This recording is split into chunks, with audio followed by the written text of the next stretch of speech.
Questa qui è la passerella ciclopedonale che con il comune di Follina, Farra e Follina hanno progettato affinché ci possa essere il collegamento tra le due sponde dei due comuni e soprattutto il collegamento completo dei 52 km del sentiero del percorso UNESCO. Quindi un'opera che si aspettava da molti anni, da molto tempo. Originariamente e attualmente è un guado, tra l'altro anche molto pericoloso.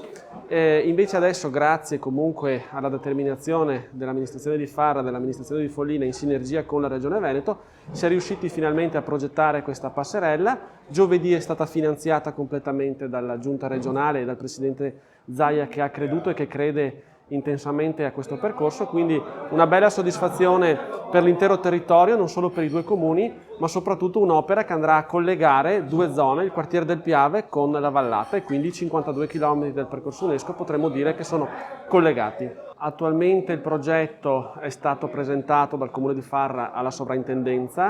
Il Comune di Farra e di Follina hanno contribuito con 24.000 euro di spese di progettazione. L'opera totale è prevista, sono circa 200.000 euro, perché prevede la realizzazione della passerella e il rinforzo spondale a ambo i lati delle sponde del torrente Campea. Quindi la Giunta regionale ha finanziato quella parte, quindi con 200.000 euro che sono stati stanziati, mentre i due comuni hanno finanziato la parte progettuale dell'opera.